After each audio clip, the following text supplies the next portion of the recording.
This year alone, the brand has generated over $7 billion in sales in 100 countries throughout the world, and it's expecting to see another $2.5 billion in sales in the next 2 to 3 years. So where is the growth coming from? And with 30% of its business in Europe, how has the crisis taken its toll? Let's find out. Joining us now is Calvin Klein's president and CEO, Tom Murry. Okay. Good to see you. Right. 30% in Europe. That sounds bad. Yeah, it's a lot in Europe, but Northern Europe is not doing so badly.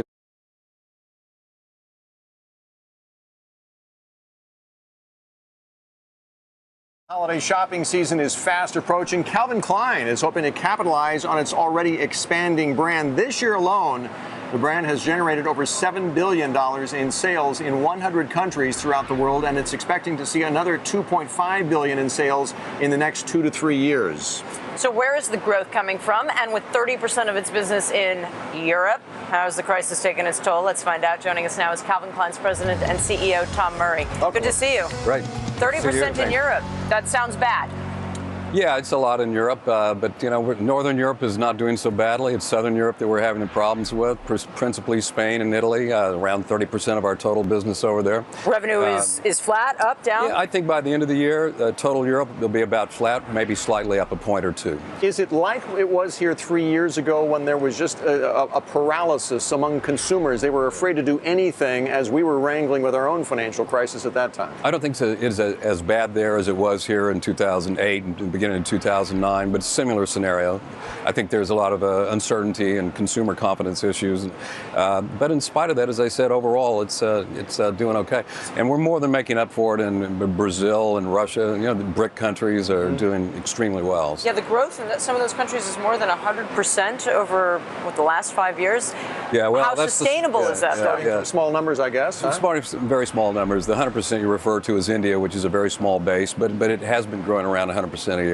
But we've been seeing like 50% out of China. We've been seeing 50% or better out of Brazil, Latin America in general. So we're seeing good growth in those emerging markets. But the thing I always like to point out is our business in the United States is very robust, too. We'll see about 10% growth this year in the United States. Really? And that's on a big base. Is that because your ticket price has gone up, or you've got more buy? I mean, what drives 10%? It's a combination of things. We're adding new points of sale every season in the department store sector here, new shop-in-shops primarily in the United States.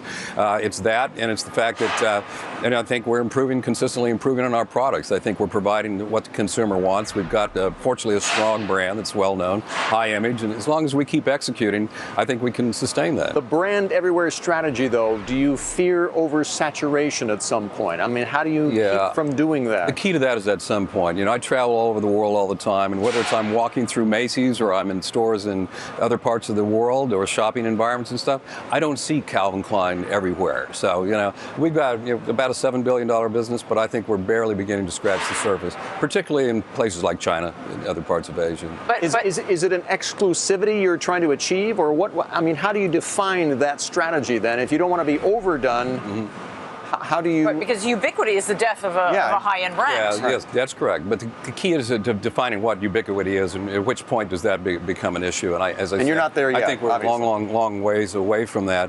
What we try to do, the most important thing to us is to provide a quality product and a quality experience for our consumer. And as long as we're doing that, and we continue to do a tremendous amount of marketing around the world, so we're keeping the image level very high, the awareness very, very high, and as long as we keep executing on the brand, on the ground, I think we'll continue to do well. Still, in the face of the financial crisis in Europe, are you managing the balance sheet differently? Are you managing for liquidity, as we are hearing from a lot of people out there?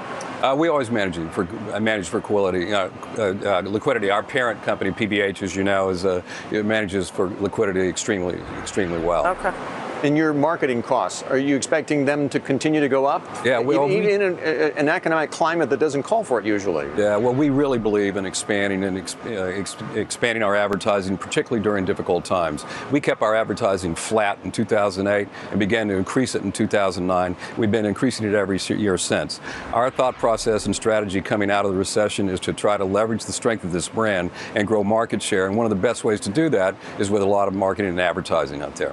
I still have my Calvin Klein jeans from college. I love it. Yeah? And they still fit. Yes, they do. Thank you for noticing. Yes, they do. Well, Murry, good to see you. Thank you for joining us. Thanks very much. My pleasure. President and CEO of Calvin Klein joining us today.